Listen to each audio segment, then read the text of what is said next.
You about the G20 having this 20 largest economies, and so will the New Delhi meeting reposition finance infrastructure frameworks to stimulate global growth, or like in the past is it going to be for the growth of just a few?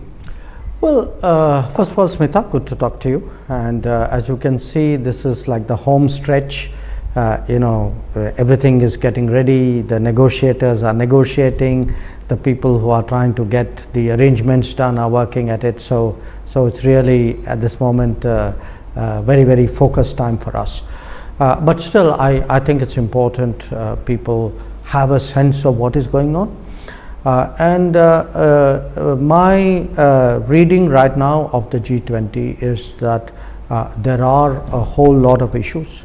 Some are longer term structural, meaning that they've been discussed before, including at earlier G20s. Some are more emergent. They are issues of the last year, maybe the last 2-3 years, which have again come to head, whose stress impact on countries is very high. So you're going to get really a mix of issues that the world is looking at, and a lot of this, the burden is on the global south, on developing countries.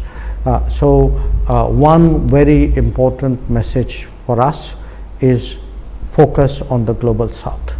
But there is a larger context. The context is of a very turbulent global environment.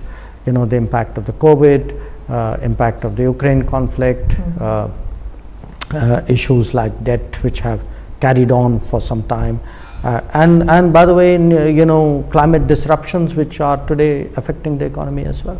I'll come to global south because you spoke about that post BRICS also. Sure. I'll come on that, but first I'd like to ask about whether the fact that President Putin and President Xi are not going to be present at the New Delhi meet, has that cast a shadow on the summit? Not really. I mean, look, I think at different points of time in G20, there have been some presidents or prime ministers who, for whatever reason, have chosen not to come themselves. But that country and that country's position is obviously reflected by whoever is the representative on that occasion. So you had some occasions where you had a president or two, sometimes three, who have not themselves come. But I do think my sense from talking to the ministers certainly, and I know the Sherpas are in touch with each other. They are right now trying to hammer out the final document. I think everybody is coming with a great deal of seriousness. I mean, will it have an impact on the outcome of the meet? I would put it this way, that the issues are there. These are not issues that are this morning being taken up. I mean, there's a whole gestation period of 8-9 months where at different levels ministers or officials have tried to progress an issue. So this is like a culmination. These are really about 16-18 processes which are all coming together to be stitched up together to produce a summit. So Russia and China are not really miffed with India, and is that the reason? No. I don't think it has anything to do with India. I mean, I think whatever decision they make, I mean, they would know best, but I would not at all see it the way you would suggest. And it's not going to have an impact on the declaration itself is a complicated procedure to arrive at a consensus to have a declaration. So are we moving towards it? Are the countries moving towards that? Well, we are negotiating right now. As I said, the negotiation is not the clock did not start ticking yesterday. The clock has been ticking for some time. So typically what happens is there's a ministerial meeting. Then the ministerial meeting produces outcomes. I'll give you an example. Okay. I chaired the development ministers meeting. Okay. So when we did the development ministers meeting, there was an agreed, all 20 countries agreed that there should be an action plan to speed up the Sustainable Development Goals achievement. All 20 countries agreed that we should have high principles for environmentally friendly lifestyle. So now, if these have been already approved, either they get attached or some part of it in some summary form comes into the document. So everyone, the labor, the education, the finance is a very, very important track. Correct. That's a very crucial track, because in a way that's where the whole thing began, the G20 exercise began. So every track feeds in outcomes. These are, some of them have multiple meetings like finance, some of them have a single meeting. So these outcomes are melded together and they produce a composite document. In addition, there are things which may be discussed among the Sherpas, or the leaders may also discuss some things among themselves. These meetings have been going on since the beginning of this year. Right. But is there a consensus building, and what will India see as the host? What will India see as a win-win situation? Well, I don't think it's just a matter of India seeing something. Today, the expectations of the world are very high in terms of what the G20 is able to produce, and produce in terms of meeting the challenges of the world. So if you were to go to Africa, we go to Latin America, go to parts of Asia, go to the Caribbean, go to the Pacific, everybody is today saying, okay, I have a certain set of issues. I have a debt problem, I have a trade problem, I have a health access problem, I have a green development resourcing problem. So what will the G20 do for me? So the world is waiting. So the world is waiting, or today I see it more for India as a responsibility, that we have the responsibility today in a very difficult world. It is difficult in terms of the COVID impact, difficult in terms of the conflict impact, in terms of the climate impact, in terms of debt. That's one part of it. But it's also difficult politically. There is a very sharp north-south divide. There's an even sharper east-west polarization. So how do you bring people together? How do you find common ground? How do you make everybody understand that we all have a bigger responsibility? And therefore, please, can we kind of get our act together here and do what is right by the world? As a former diplomat and now as an external affairs minister, I guess that's right up your alley to find common ground. Well, everybody's worked and is working on it. There's every minister, we have about 15 ministerial tracks. Every minister has put in the best. The Sherpa and his team have worked and are working very hard. So it's a collective effort. Sure. Right. You've just come back from BRICS. Yeah. You're heading for the ASEAN Summit, East Asia this Summit. Evening. Yeah. So that's the East Asia Summit, and then is the G20. It's a packed schedule. You spoke about Global South. You spoke about the divide between the East and West, between the North and South, and trying to find common ground. Do these countries see India as a voice? You said represent the Global South. Do these countries who are participating in these fora, do they see India as a credible voice within the fora? The Global South countries? Yes. I would certainly hope so, for this reason. There have been G20 summits before.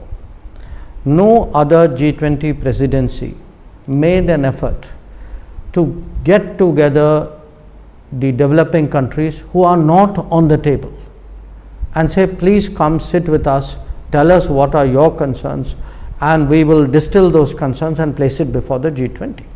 That's a very unique exercise. Nobody has done it before.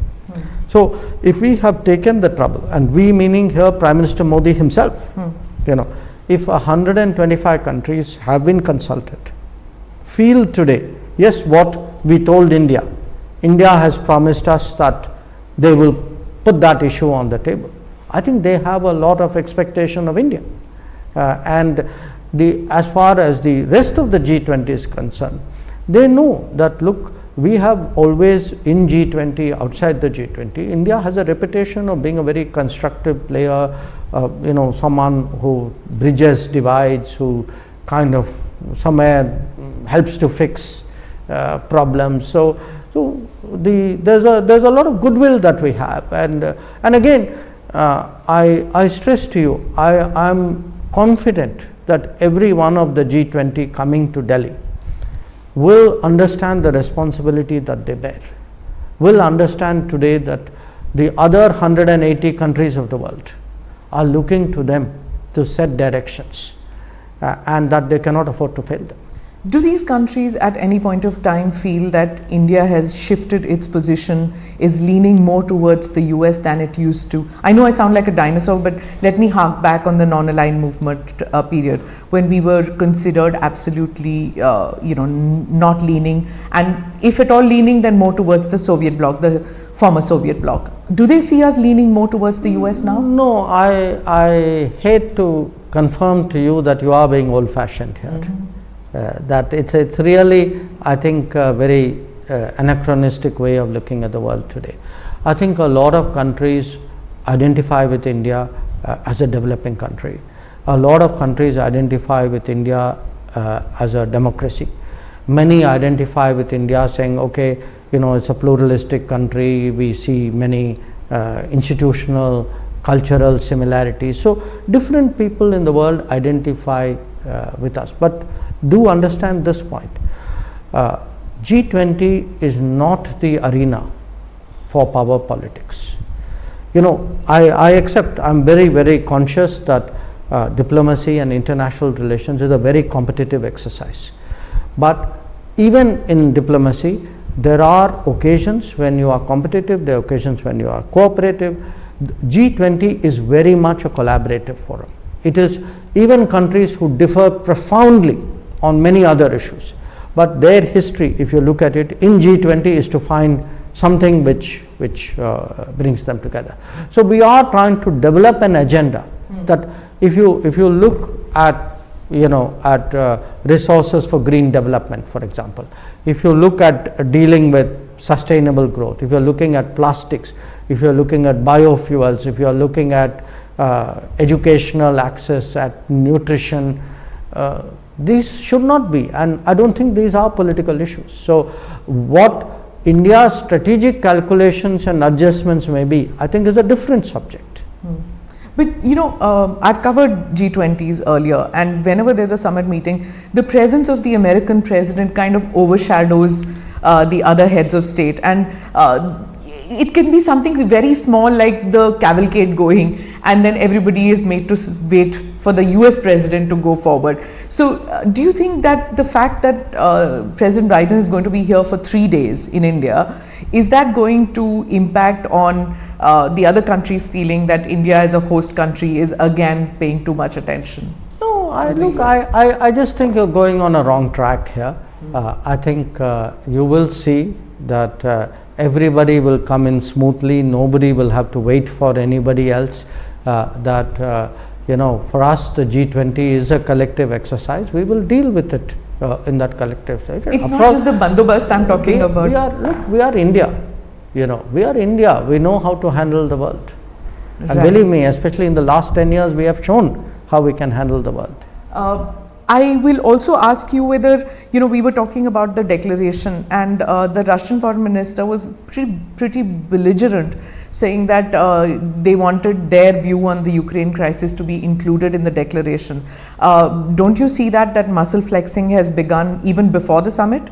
That may be the way you would characterize it. I mean, for me, anybody would try to put across their national position, try to maximize their negotiating position, if you would.